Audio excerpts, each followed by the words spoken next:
Today on Small Cap Power, we look at Rocky Mountain Marijuana, which is an Alberta-based company focused on cannabis. Let's welcome the CEO, Earl Connors. Earl, welcome to Small Cap Power. Thank you.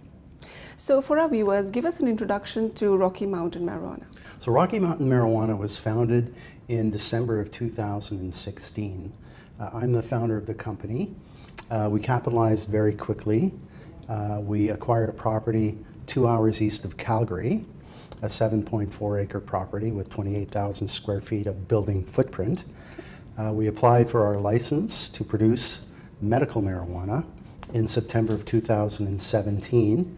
We are now out of the security clearance stage, successfully I might add, and we are in the final stages of detailed review and expecting our confirmation of readiness from Health Canada.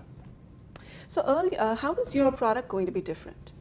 Our product is going to be high quality, high purity oil primarily, north of 95% pure, whether it be THC, whether it be CBD, or some blend in between. We can customize that according to a client's requirements. We have a different approach with respect to the production, and that is not to use what is commonly known in the industry as a master grower. We have a plant scientist, Dr. Surinder Singh, who achieved his PhD in plant science from McGill University, is an expert in this area and in the area of cloning, of tissue culturing, of the production of marijuana. We don't use soil at all. We use a technology called Aeroponics. Because we use aeroponics and we will use organic nutrients, we will be producing organically. Organic products yield about 25% premium over non-organic products. Mm-hmm. What are the efficiencies that you get from this? So the many advantages of aeroponics begins with not having to use soil. One of the cornerstones of our business strategy is to reduce risk. Soil is the #1 source of contaminants. Contaminants to marijuana are dangerous because they propagate through a plant cultivation room with rapid speed. And so you want to try to eliminate that as quickly as possible or as permanently as possible. The #2 source of contaminants are people. So with the kind of technology that we use less people and we use no soil. So we've drastically reduced the risk of a crop contamination.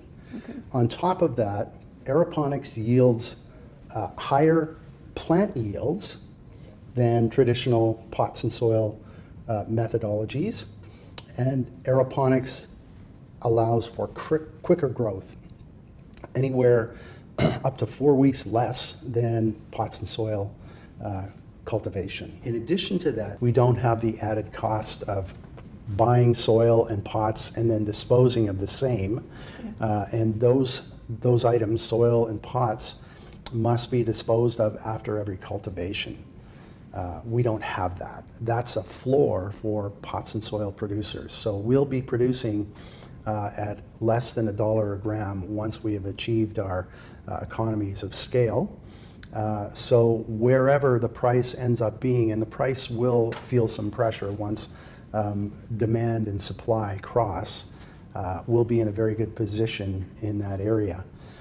We produce about 150,000 grams a year, kilograms a year when we're fully expanded.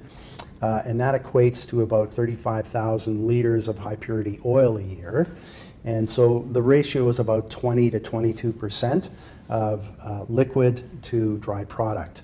Mm-hmm. So if you think about revenue, we use a flat rate of about $6 a gram for a sell price, whereas the retail price average is north of $9.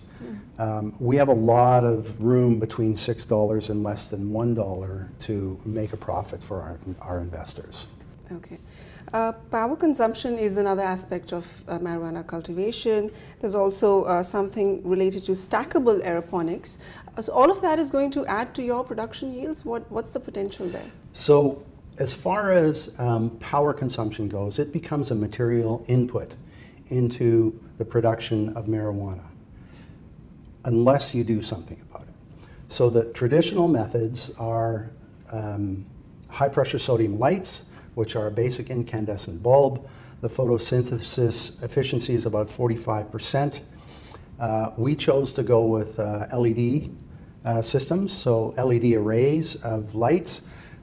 The initial capital cost seems high. The efficiency is around 95% when it goes to photosynthesis.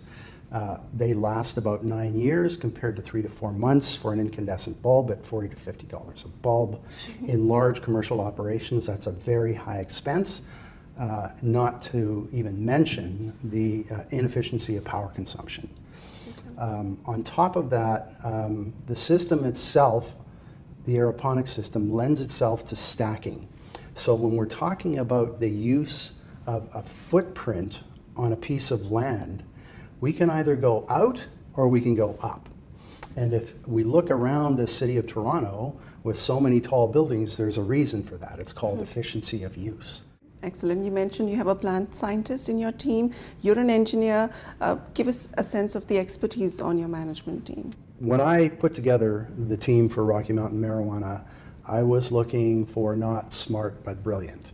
So whether it's our CFO, Peter Chung, who is a brilliant CFO, he's a CPA, has years and years of experience as a CFO, is public company savvy, finance savvy, accounting savvy. We have Dr. Surinder Singh, as I said earlier, who has a PhD in plant science from McGill University. We have George Jurczyk, who came to us from another producer of medical marijuana. He is a CFA, and he is our director of corporate development. So we're looking to hire the brightest people possible for our management team and for every aspect of our operation. Okay. Well, thank you so much for your time and wish you all the best with Rocky Mountain. Thank you very much. It's my pleasure.